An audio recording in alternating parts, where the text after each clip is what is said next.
Question, Jean-Claude, would you need to share content? No, everything should be on the same presentation, so I should be fine. Got it. Okay. Thank you. Thank you.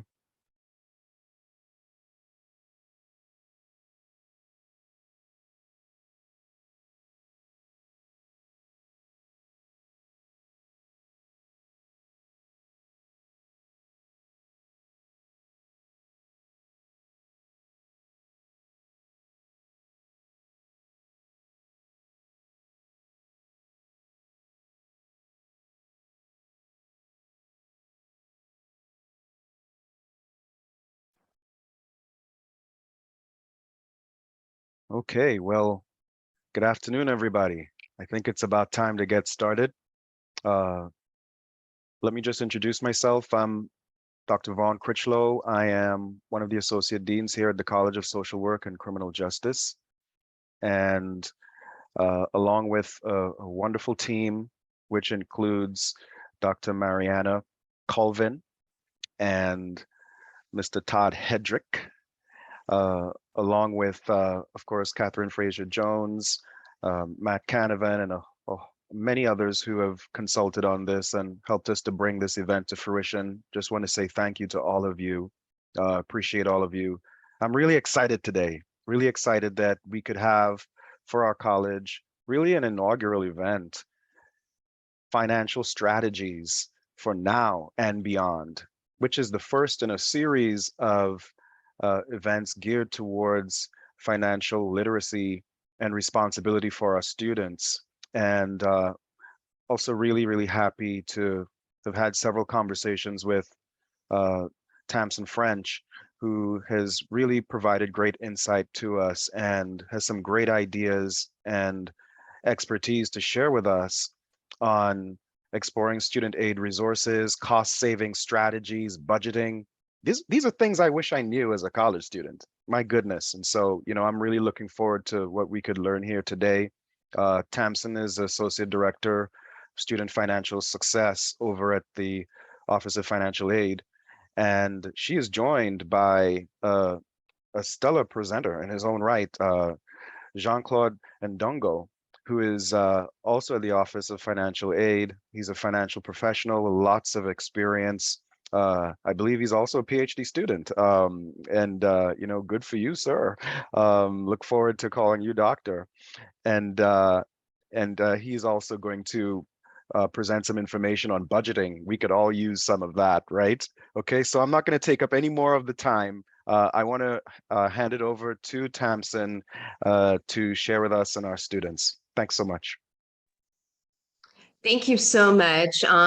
I really appreciate having the opportunity to be here this afternoon. And I have to really thank the College of, Social Work and Criminal Justice for really being at the forefront of, providing this opportunity for students, because what we're going to talk about this afternoon is something that you're going to be able to use throughout your lifetime. So I think it's wonderful that the college is supporting this type of initiative. I really am so pleased to be here because this is truly one of my favorite presentations, because what we're going to talk about today really serves as the foundation of your financial journey while you're at FAU and beyond, and can really help you better approach and manage your finances. And some of the concepts that we will be talking about today was a game changer for me personally. So I, to this day, exercise some of the, hacks and strategies that we're going to be talking about. What I'm going to do is start by sharing the financial resources that are available to FAU students, because, a lot of times we're just not aware of how many, opportunities are out there to help pay for our education. And it's so important to be aware so that you can continue on your journey towards your degree. And this also ensures that you do not incur a lot of debt while you're pursuing your degree. We will then switch over to Jean-Claude, who's going to talk about money saving alternatives and share some of, the budgeting strategies as well. So with that, I'm going to go ahead and get started. Okay, so I had to pop this up on the screen because this is a really large issue for students in the state of Florida. So as you can see, Florida students are leaving more than $300 million in federal grant funds untapped each year on the table. Yet we have the fourth highest number of Pell Grant eligibles in the nation, but we rank 48th in FAFSA completions. So what I'm trying to say here is that there is a tremendous amount of federal financial aid available for our students. And all they have to do is simply complete the FAFSA application and become eligible for a lot of this funding. But our students are leaving more than $300 million untapped. And, nationally and especially at FAU, most students use the Pell Grant and other federal financial resources to pay for their education. So if you learn anything today, and there's many things I want you to learn, but one of the top things that I want you to learn is do your FAFSA. You get free money for doing that. So I just had to reinforce that. And I'm going to ask a question that I want you to answer in the chat. For those that are here, did you do the FAFSA this year? And that's what I just wanted to kind of get a feel for that. Okay, so what is a FAFSA? It's a free application for federal student aid. So the way it is structured is every year on October 1st, the FAFSA opens for the next academic year. So for example, if you're a freshman right now, this is already open for your sophomore year, and you want to go ahead and complete this and fill this out and submit it because it's first come, first serve. So this is something that we really push big time. And this application is what will allow you to apply for grants, work study, loans, scholarships, and so forth. Universities also use this application for their own institutional scholarships, which we'll talk about more in a minute.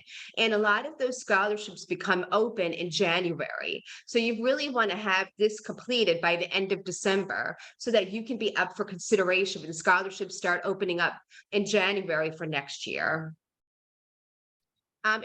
Side note, the Office of Financial Aid, we offer one-to-one assistance with the FAFSA application. So you can definitely get, a walkthrough with that. So just wanted to mention that.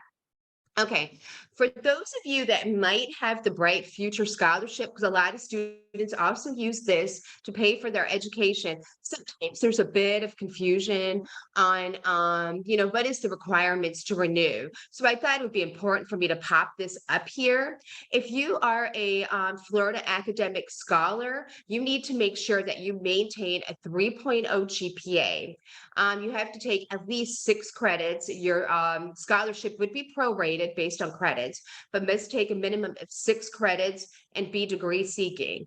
And the Bright Future Scholarship either requires a completion of 24 or 30 credits per year. I can't remember which right now, but it's one or the other. So just make sure you're staying on top of that. If you're a Florida Medallion Scholar, you have to have at least a 2.75 GPA. 6 credits, degree seeking, and so forth. So just wanted to pop that up there really quick because it comes up a lot. Okay, so I had to put this up here. So many scholarships at FAU, not enough applicants. So we've been really fortunate at Florida Atlantic University because we have over 180,000 graduates from our institution. And a lot of those graduates are extremely passionate about their university, our university, and they want to give back. They want to help the next generation. So many of them have, set up scholarship funds to help students like yourself.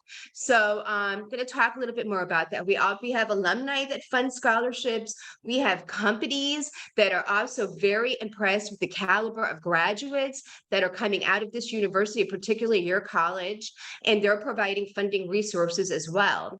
And then we also have, nonprofit organizations that give us grants to then parlay into scholarships. So another thing I really want you to know, we give out millions of dollars. And this is something that if you see a scholarship that you meet the criteria for, apply, because we likely are not getting enough candidates to, we'll constantly have to repost. So I definitely want, you to be aware of that. So The list of scholarships is available on our financial aid website, and you'll see the address at the top of the screen. You can see, to underscore what I just said in my previous slide, we have so many scholarships available that we have all of these different categories of scholarships. We are constantly scrubbing the internet to also find additional scholarship opportunities and always updating this website constantly. So I would recommend throughout your time at FAU, kind of make it a regular habit, maybe, every other week or whatever it is, to go on this website and check it out, because you may see additional scholarships posted that was not there a week or two prior. But this is really where we house all of our scholarships. So you definitely want to, get used to checking this website out. So at FAU, we understand that it's not just the cost of your classes and the fees that are sometimes a bit expensive. It's also other, materials that go with your classes, like your textbooks and so forth. So I always like to share this. We offer textbook assistance because books can be very expensive. I remember being an undergrad and, taking like anatomy or chemistry, and some of those books were outrageously priced. So I had to do things like rent textbooks, try to borrow from friends and so forth. But FAU's done a really good job of trying to mitigate that cost. So you will see in front of you the different options that are available for you. Essentially, the way it works is, for the first two, is that if you receive federal financial aid, you would be able to, while you're waiting for that financial aid to disperse, because sometimes it doesn't come out until after the semester is started, but you need the books before that, is if you have financial aid, you can go to the bookstore, work with them to get an account set up, and then they will advance you some money. When your financial aid comes out, it will go to pay off what you owe to the bookstore. So that's something a lot of students are not aware of, that I wanted to definitely share with you. You also have textbook rentals. And then lastly, the Follett Access Program. Certain classes at FAU partner with this, and they're able to offer students very nice discounts on their books. So if you're in a class that offers this, you will receive an email from Follett saying, hey, you have an opportunity to get books from us at a much lower cost. So just something to also be aware of as well. We also have the laptop computer loan program. Laptops are expensive, and we understand that. So we partner with the FAU libraries, and they have loaner laptops available for students with financial need. So essentially, it's first come, first serve. So if you find that, say, in the spring semester, you've noticed during the fall that your laptop wasn't working that great, but you can't afford to buy a new one, you could go ahead and submit an application for the laptop computer loan program, which I recommend doing even before the semester starts, and you would be reviewed for consideration. But this is also something that many of our students are widely using now. So I definitely wanted to share this resource. I always like to kind of bring this up, and let me just go here. So a lot of times people are not aware at FAU that we actually get our Microsoft Office package at no cost. So if you, for example, you say you do buy yourself a laptop and they try to sell you that, you don't need to. You get this for your own, free of charge as well. So just wanted to, mention that. And I just saw Todd's question in the chat about the cumulative, or the GPA, I'm assuming for the Bright Futures, Todd. Okay, cumulative. I should have clarified that. Thanks for asking that. Okay. That's kind of the same thing. Payment plan options. So this is also something that not everybody's aware of, and I always like to bring that up because it gives you a little bit more ease of mind if you don't have federal financial aid and you're paying for your education out of your own pocket. This can be extremely helpful. We have two payment plans available at FAU, the 50/50 3 installment. The 50-50, as it says, you would pay 50% of your tuition when you register, say with Todd and his team. The day you pick your classes, you would have to pay the money at that point. And then you pay the final 50% on February 20th for the spring semester. The 3 installment plan would be 34% once you register, and then the remaining amount, 34% and 32%, February 20th and March 20th.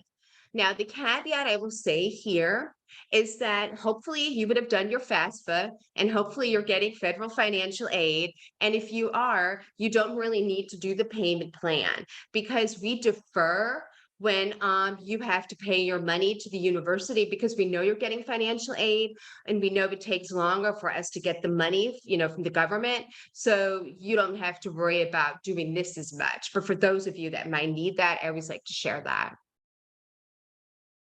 I also want to say that while you're a college student, you have that OWL card.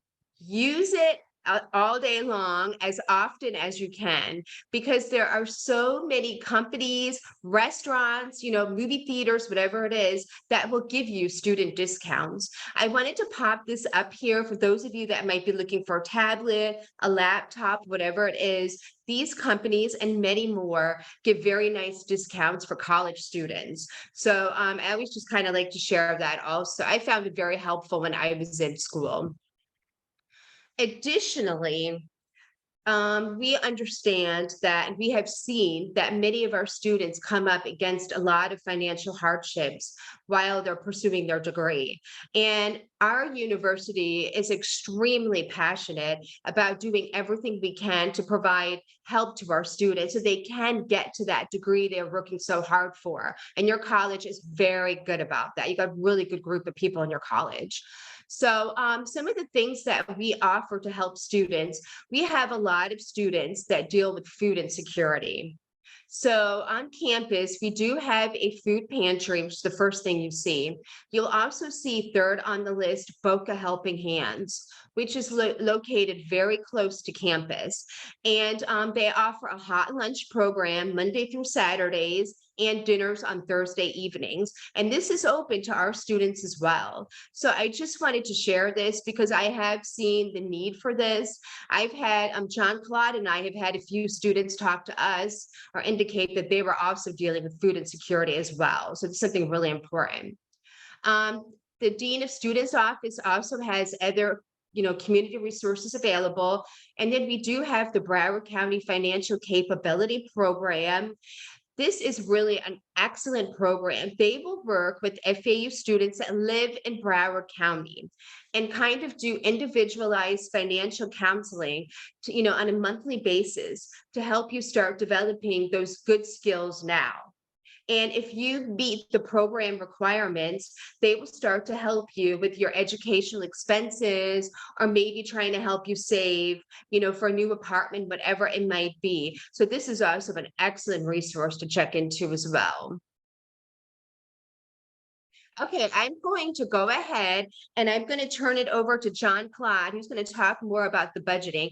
But before I do that, I just kind of want to highlight John Claude a little bit because he has such amazing expertise in this.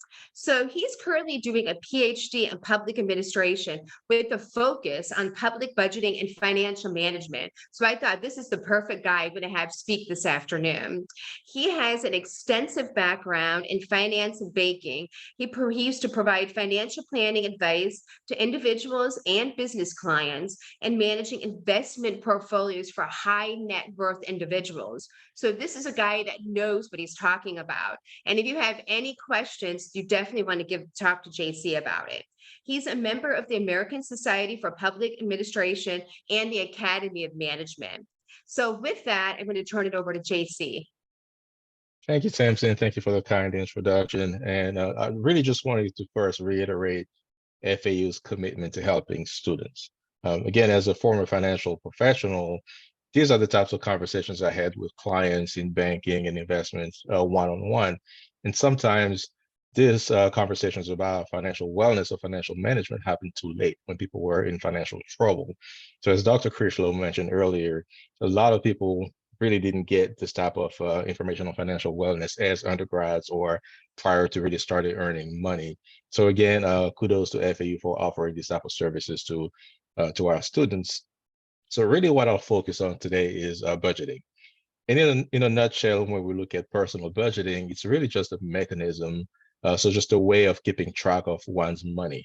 So how much money is coming in and how do you spend it? And in this case, for a lot of our students, we're obviously discussing financial aid. So how do we really manage that money right now? And those same habits that you'll be building at this point, you'll carry them over to your professional life.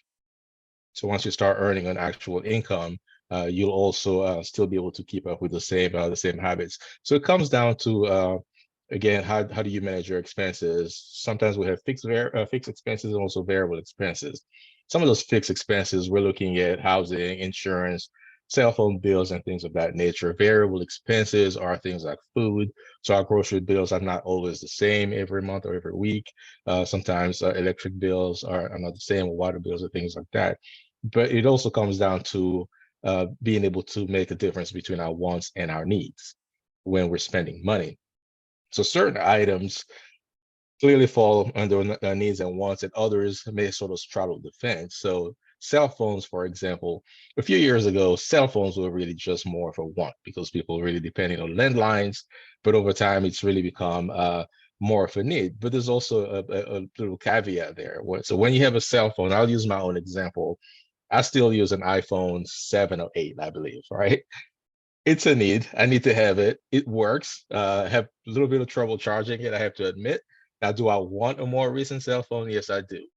Does that fit into my budget? Not necessarily. So that's one of those items that will be a need and a want. Transit pass, for example, depending on your situation, you may need to use a transit pass to be able to get to school or other places. A Netflix subscription, depending on where you are, how many people you have in your household, this may be a need. You know, may need that, may have that need to decompress, or it might be a situation where that may be more of a want because you may or may not have the time for that. The next item, for example, new shoes. That's always an interesting one. So that comes down to personal preference, but in certain situations is you have to ask yourself, do I really need this new pair of shoes right now? Or is that something that can wait? Maybe after I save up a little bit of extra money. Um, Cable TV, for example. So looking at Netflix and cable TV, do you need both? Maybe, maybe not. So those are things that you really have to look at and think about when you're seeing how you're spending your money. Using the internet, obviously at this point now, this call is on Zoom, for example, so we see that the internet is more of a need at this point now. But as a student, do you have access to it on campus more so than you have access to it at home? Or do you need a certain type of speed, for example, depending on what you're doing? So there are different tiers of internet also. Haircuts, again, personal preference. How much, how often, all these different things. When do you really need them? Magazines, whether it's actual magazines or online, it all comes down to subscriptions. And I remember, and just use my own example, there was a point where I would subscribe to a ton of magazines and really didn't have the time to read a lot of them. So they would just sort of stack up on my coffee table, but it was really just money that was just stacking up on my coffee table that I really wasn't using. So as students, we have access to the FAU library, for example, where you can check out magazines or even just go online. The same thing goes with gym memberships. And my understanding is that as students, we do have access to the recreation center. So it's a good way to stay in shape, go on campus, and do you really need a gym membership? Again, it goes down to, can you really afford to do it without hurting your budget? So next slide, please. Yeah, thank you, Tamsin. So I love this slide because this really shows us how small amounts of money can add up very quickly, and we're looking at just everyday type of purchases or everyday type of items. So as you can see on the table, the very first column shows a list of items from soft drinks to Uber, Lyft, to just the habit of eating out. How often you eat out, how much it costs per item on the second column, how often you purchase it, and how much it will cost you per week, and how expensive that could add up on a yearly basis. So if we just look at that first row with soft drinks, right? So think of spending $2 on the soft drink, and you buy it once a day. do it every day for 2 weeks, then that's $14 that's spent on the drink, and multiply that by 365. So there we are spending $728 a year on the soft drinks. So it really it goes back to certain habits. Same thing with candy bar or a bag of chips or Starbucks, which is a lot of people's favorites. So the logic, as you can see, is really seeing how those habits and those daily decisions we make and really sort of compound and add up to large amounts per year. Now, again, we have personal preferences here. Some people, may or may not, consume soft drinks, but Starbucks is probably their thing. But that sort of gives you an idea. The big thing is, for example, eating out 5 days a week. Now, a lot of people talk about the health aspect of eating out versus cooking at home, but there's also the financial aspect of things. So when we're looking at our financial health in this case, so when the average meal eating out costs $10, you really are looking at spending over $2,000 per year on just eating out, when those expenses could actually be lowered by making different choices. But just this table, again, like I said, just I love it because it gives you a snapshot of how those personal decisions and small expenses ultimately add up to a good amount per year. And I can move on to the next slide, please.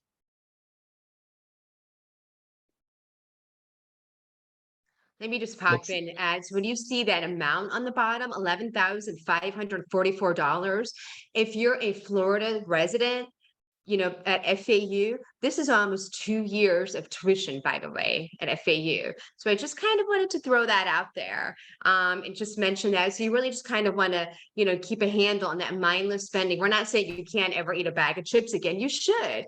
You just don't have to do it every single day, week after week, month after month. Just kind of balance that out a little bit. So, because I know I like chips too. I like my Funyuns, so I get it. So. Well, thank you, Tamsin. And I appreciate you really putting that into perspective in terms of how that stacks up next to tuition, right? Because again, that gives us a full picture there. So there are different ways to save money. In terms of transportation, catching the bus, if you really don't need to have a car, for example, now just as a side note, when you think of owning a car, for example, comes with having to pay insurance, having to spend money on maintenance and parking and all those different things. So if you're at a point in life where you really don't need to have that, where you're not commuting as much, then you can catch a bus, you can carpool, walk, use a bike, depending on how close or far you are to the campus. The second alternative, I love this one. It's using free events on campus. Now, I'll tell you personally, I came back to school after years of working as a professional, came back to get my PhD.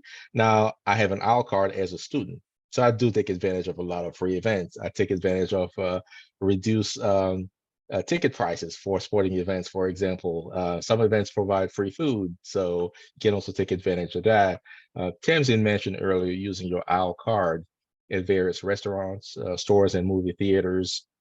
Take full advantage of that, because once you're no longer a student, things cost 2 or 3 times more typically. So as a student, take full advantage of all the discounts that are offered to you.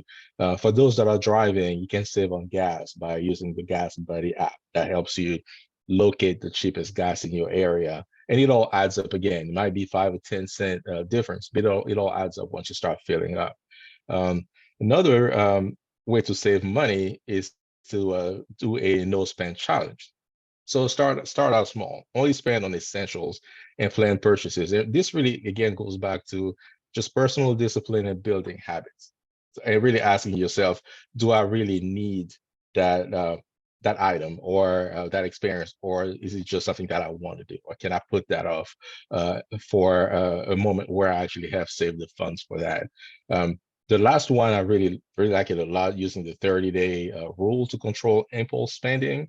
And I would even add to it, not only waiting 30 days, but maybe not carrying some of your cards. For example, if you have a credit card or a debit card and you know that you might be susceptible to impulse spending, and you probably just going to the mall just to hang out, leave those cards at home. If you see an item that you like, keep that in mind, go home, think about it. If you have an accountability partner, whether it's a roommate, friend, relative, or anybody in your life, you may want to talk to them about that, and they may talk you out of it. which is something that I've had to do a few times. But again, that 30-day rule just helps you think about whether or not you need a certain item. And if so, then write it down and give yourself about 30 days to come back. And in certain cases, the price might be even cheaper. So I have to add on before we go to the next slide. I recently did the budgeting presentation in a class, and one of the students mentioned that he is like obsessed with buying Nike sneakers, and he will buy multiple Nike sneakers throughout the month. So when I threw up there the 30-day rule to control your impulsive spending, he actually came to see me afterwards, and he said that he was going to try out the 30-day rule this month of November to see if he could try to whittle down the number of Nikes that he's purchasing throughout the month. So I'm going to be circling back to see, how that worked. But I thought that was a really great way of, trying to really just hit the reset button and really think about how you control your money and your spending and so forth. So I just kind of wanted to share that. I thought that was great. Yeah, and just using that analogy of the reset button helps you go back to your state of mind prior to seeing that item that you wanted, right? So, like I said, just using the example of going to the mall or being out with other people and seeing something that you like, but you really didn't come out planning to purchase it.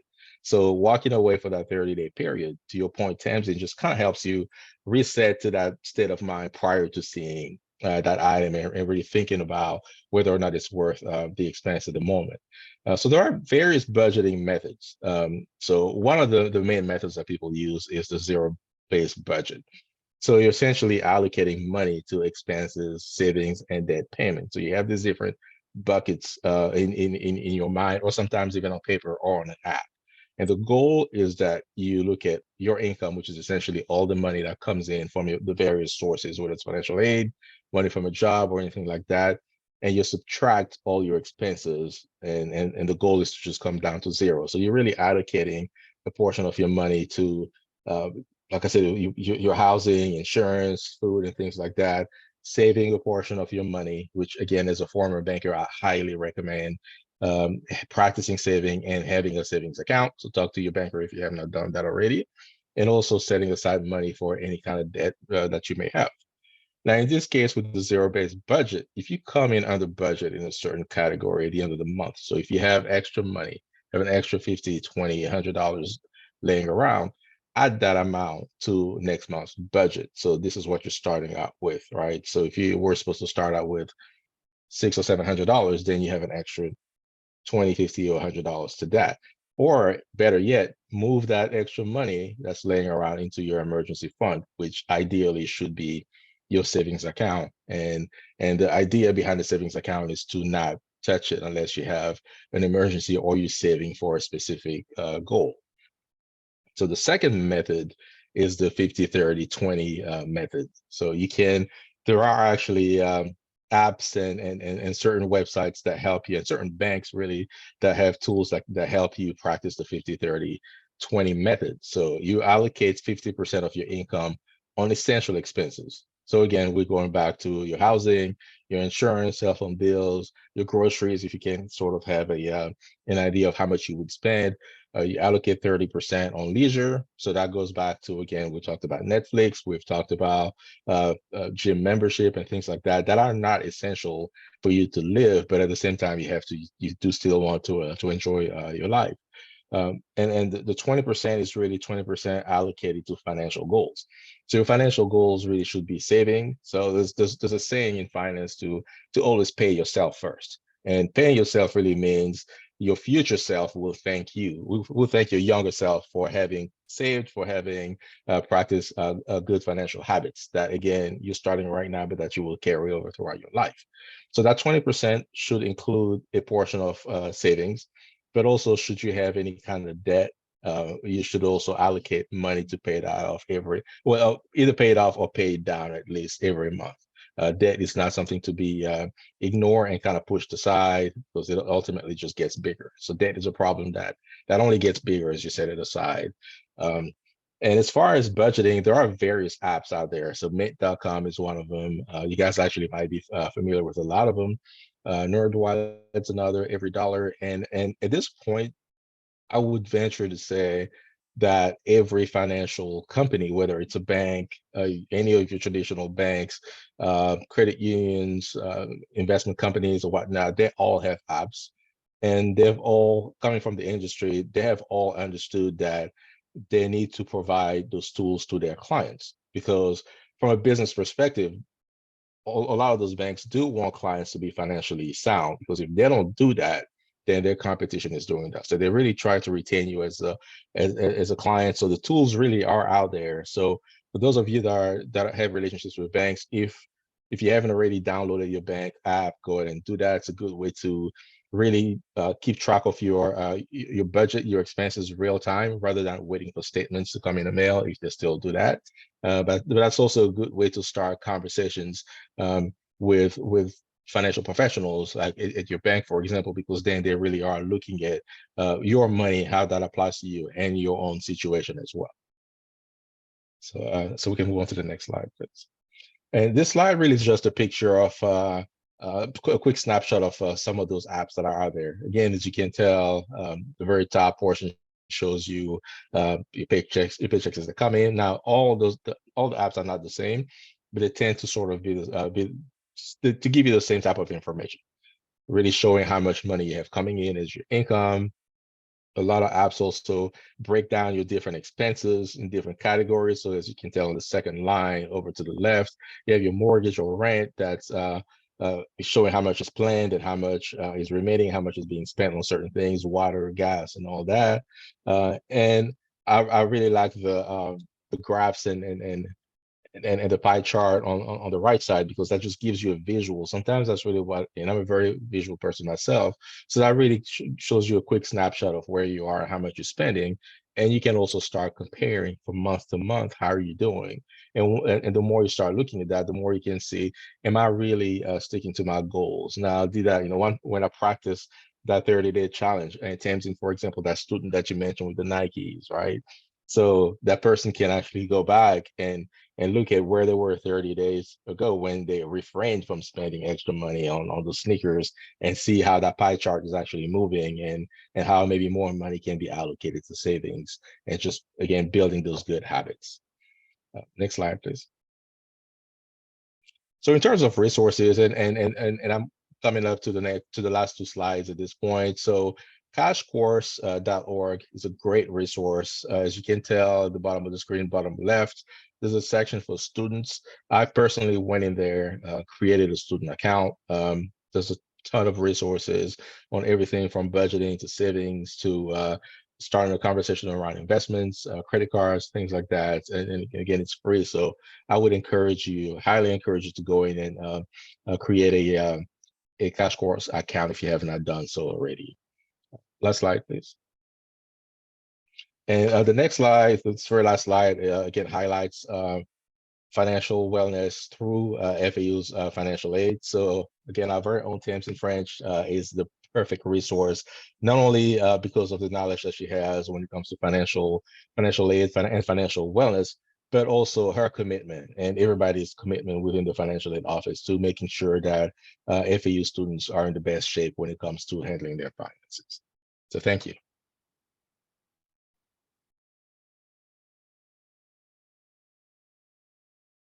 Thank you so much, JC. I really appreciate your expertise in sharing that information. So with that kind of closes our presentation out, and just wanted to ask if any of our students had questions about anything that we covered today. You can certainly unmute yourself or drop it in the chat if you would like. But I hope that you found this helpful and kind of, gave you a little bit more insight into, first of all, how much financial aid resources are out there to help you pay for your education. That's the largest, I think, barrier that a lot of students don't realize, because the United States has really come behind students and thrown a lot of financial resources, because they want to have a generation that is able to continue to develop this country and build the economy and so forth, and also help you have very successful lives. So many financial resources available. And then so important as you're a student at FAU, you start to, basically exercise some of those, budgeting behaviors that JC was talking about. Because if you can learn that now, it will allow you to build a very nice foundation for when you graduate and you start to make a little bit more money, you will know how to manage that money. You won't spend it as mindlessly. You'll be able to save towards those financial goals, like buying an amazing house or condo or a cool car, go on that trip, whatever it is. But it all goes back to being able to manage that money well. So with that, I will stop talking and, open up to any questions that anybody might have whatsoever, or thoughts, comments.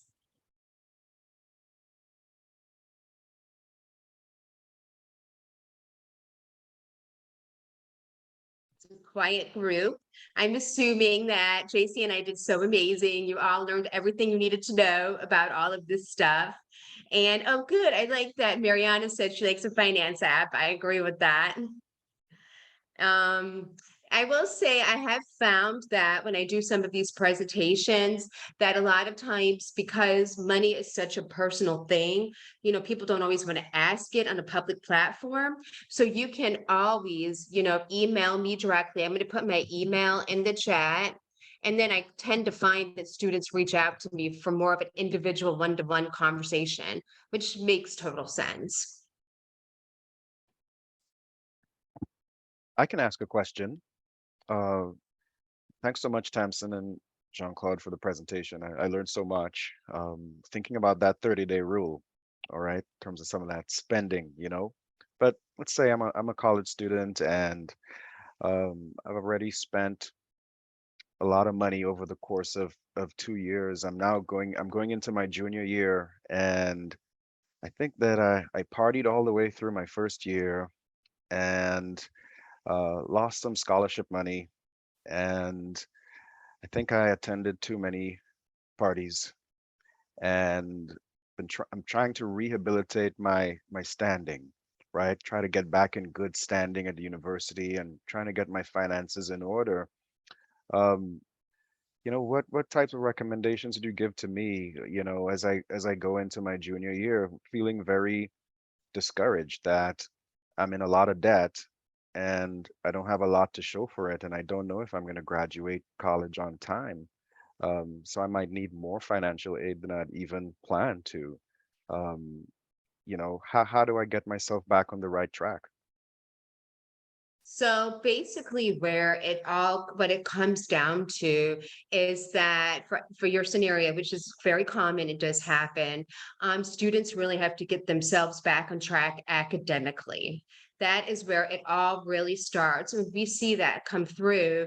We start talking to students about the academic support resources that the university offers, like the Math Learning Center, the Writing Center, all of those different things. So we say you have to get you back to good standing, because if you're below a good academic standing, chances are you may lose your financial aid temporarily because federal government requires a certain GPA minimum, to be able to receive federal financial aid. So that is something that would have to be a big emphasis. Having said that, when we do have students that are in a precarious, academic situation, they've lost their federal financial aid, there is options for them to shop around for like personal education loans, which they can maybe take out temporarily for one semester to kind of get themselves back up, so that they are being able to stay in school, start to improve their GPA, and then go from there. So, but it really comes down to building that academic base again. So we start trying to connect them with, say, Todd's team, the different resources at the university. So, and then the other thing I've noticed is that, and this is human nature, students will beat themselves up if they made mistakes in their first or second year. Now they're maturing, they're growing up, and they're like, God, why did I do that? And they can't seem to get past that. I always say, you know what? The biggest thing you've done is you've finally acknowledged that you were not doing the best things the first couple of years, and that's huge. That's awesome. Let's now look forward and see what we can do to help you improve. So we kind of, and since I used to work in the academic side of the house, I'm able to kind of talk them through the steps that Todd and his team would be able to talk through as well. So it's kind of it's a large question that you asked, and depends on the student's circumstances. But the biggest thing is students need to give themselves grace, and say, all right, I know I need to do better now, and here's how I'm going to do that. And then usually they get on a really good track and they're back on track and so forth. And we do talk a little bit about debt repayment with them, and how they can start to think about paying down some of their loans while they're in college, if they can afford to do so. And if not, then we just say, be very mindful about if you need to take out any loans, don't take out the full amount, take out exactly what you need so that you're not having to pay so much when you graduate. So we can have different conversations about that too. And if I can add, Tamsin made a great point as far as giving yourself grace, because a lot of times the problem is big, but it's probably not as big as you think until you talk to a professional. Now, Office of Financial Aid is deeply committed to helping students, and I'm not saying that just because I work there, but being there every day and hearing the counselor talking to students and just seeing everybody's attitude, I know for a fact that their heart is out there to help students. So what I would say is for students to be proactive, talk to a professional in financial aid, and also if your issues are outside of FAE or in terms of your bank accounts or anything like that, being overdrawn, go in and talk to a professional. There is always a solution, and you don't want to wait until it's too late. And a lot of times, those same issues are issues that a lot of people go through in life. Now, if I were to take it back to my banking days, I remember sitting with a gentleman who had not talked to a banker in over 20 years. And I actually ended up giving him a call just because of how bad his accounts looked. And that was a situation that I couldn't believe. So I ended up reaching out to that gentleman. He came in, and this was an older guy, professional, but he just was ashamed of his financial situation, and things just sort of snowballed over time. Now, obviously, as a student, you don't want to get to that point, but again, give yourself grace, be proactive, come into financial aid, talk to someone about that. The advice you'll get will pertain not only to your situation as a student in financial aid, but that will also help you set the course for when you graduate, and also help you correct those mistakes. Because again, if you think about it, those mistakes didn't happen in one day, right? It's not going to one party or overspending once that takes you over the edge. So it takes time also to walk out of that.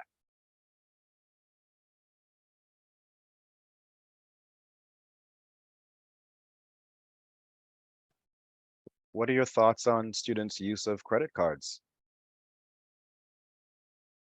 So I just did a session on that 2 days ago, had a nice turnout on that. A lot of students have questions about credit cards. So here is what my thoughts are.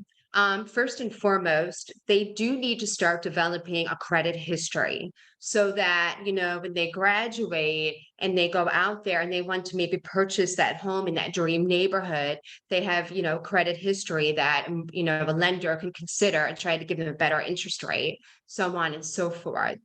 Having said that, though, I tell students, if you don't know how to manage the money you have in your bank account, I want you to hit pause until you get that under control with good budgeting habits, and then go out and get a credit card, one credit card, one credit card that does not have a huge credit limit, and only use that credit card for, say, some sort of a fixed monthly expense that's part of your budget that you have the money for, that you could pay off in full each month to develop that consistent payment history. So for example, I've myself put my cable bill on my credit card. It's like $80, I think, and every month I pay that $80 off. And it just shows, a consistent, behavior and so forth that credit companies like.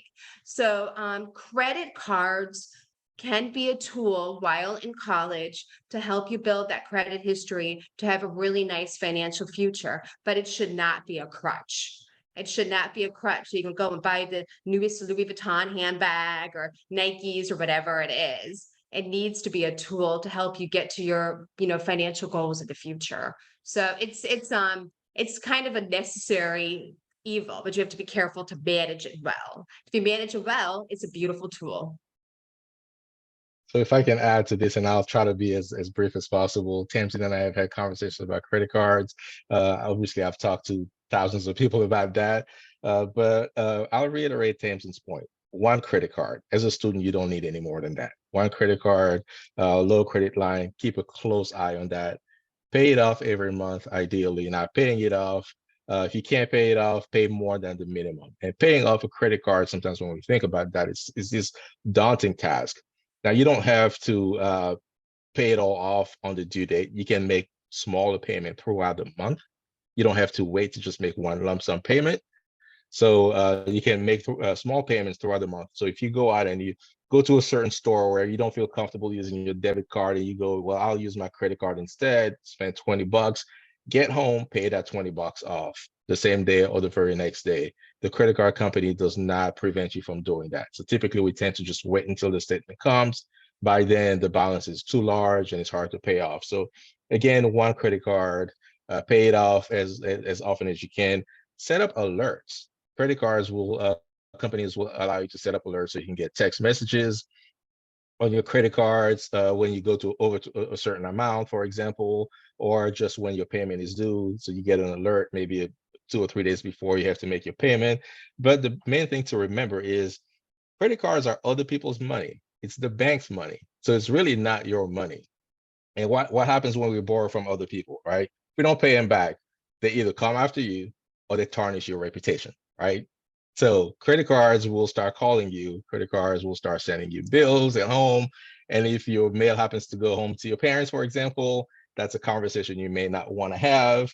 As far as tarnishing your reputation, your credit score, right? So you don't pay your credit cards, ultimately your reputation is out there tarnished and everybody gets to see it. Now, the next person or next company that will give you a credit card will charge you a higher interest and may not trust you with a larger amount. So that's really shooting yourself in the foot financially for your own financial future. But again, as a student, no more than one credit card. Keep a close eye on that. This goes back to budgeting needs and wants. Right? If you happen to have that credit card in your pocket when you're out somewhere, do I really need to spend that money? Do I really need to try to impress my buddies by buying drinks for everybody? Maybe not. Again, that's just it's just my 2 cents on that. So I know a lot of prospective employers run credit histories on their potential candidates to hire because it's an indicator of your judgment and how you manage your life. I would imagine in the professions within your particular college, I would imagine that your organizations also check credit, correct? For criminal justice, social work. I would think that's a big part of it. If you want to add to that.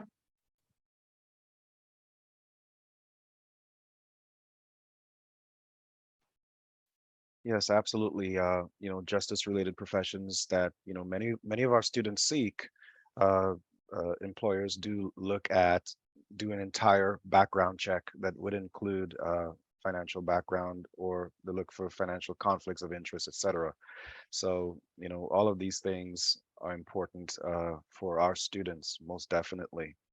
Um, but, what really struck a chord with me was, you know, having grace, and also being willing to go and speak with an expert to help one get back on track.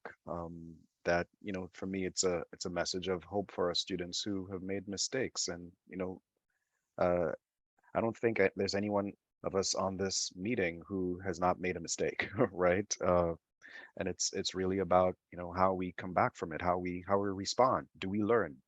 And that's uh, one of the things I really appreciate about this information. Well, we have about 5 minutes left.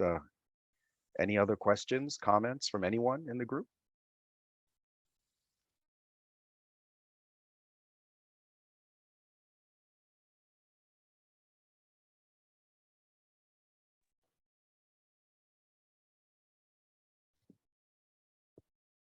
Tamsin I know and you're all yeah, thinking about hosting a series in the spring, correct? correct. That's going to have different topics like credit counseling. I think we also talked about like the money mindset, that with the money personality. So Yep. there's going to be some really cool topics that's going to be very interactive and so forth that we'll be able to do as well in the spring. So I have one more question. You know, thinking about, you're thinking about finances, it's very much an individual thing, isn't it? And someone can feel isolated at times. And I'm thinking of, the perspective of students. Is there any benefit in having groups of people, accountability partners, working on finances together? In your experience, Tamsin, Jean-Claude, have you seen any benefit in having these types of groups sharing information about finances with one another and holding each other accountable? so when you say share information together, what do you mean by that? Right. And so in terms of not personal information about my bank account and those types of things, Um, but uh, information in regard to, well, we have gotten together and decided that we are going to save 20% of our income and hold each other accountable that we're going to do that over the next month, or even the 30-day is it a 30-day challenge, right? yes. That is there any So, benefit in approaching it that way? so I do. I think so what we've done in the past, we do a straight on budgeting presentation. This one was kind of a mix, but we do straight on budgeting 101. We actually, and John Claude did this recently, we actually break up the class into groups. And then they have scenarios, real life, real world scenarios, and they get to work through the idea of budgeting and so forth. So that way you're not, necessarily bringing in personal financial information and so forth, but they're able to kind of apply it to their own personal circumstance. What I would like to start doing is taking that to the next level where we can maybe be a little bit more individualized. But then maybe what we can start doing is like having like a no spend challenge buddy where you have, people that have buddies that hold each other accountable, for, oh, did you go and buy this Funyuns again? I told you, you can't keep buying 3 bags of Funyuns a day. That's $6 a day you're spending. Do you know what I mean? I'm exaggerating, but you know what I mean. So, but I think having like a no spend buddy would be also kind of a cool thing. Like you can have a lot of fun with a lot of this stuff if you do the buddy system in different areas of financial wellness. So I would love to be able to do that on a larger scale. And maybe your college would be one that would be interested in that. And if I may add, just in the interest of time here, Tamsin hit a great point as far as habits. And this really comes down to just if you think about dieting or health habits, for example, people have accountability partners when they need to go work out and things like that, right? Same thing when it comes to finances. It's really just someone that can help you manage your habits, not necessarily the amounts or anything like that. Are you taking your card all the time and impulse, practicing impulse buying? So it's really just an accountability partner or partners when it comes down to just maintaining those good habits and being able to stop and ask yourself, do I need to spend money on this or that, or is that a need or a want? Just someone that can remind you that. So yeah, Dr. Krishna, that's absolutely a good idea. Well, it looks like we're out of time. It's an hour well spent, and I certainly learned a great deal, and I know that others can attest to that. I want to thank Tamsin and Jean-Claude for spending this time with us. I know that our students will find this really beneficial, and I look forward to future events. Can't wait for the next one. All right. So thanks everyone. I hope you have a great rest of your day. Thank Thank you. you.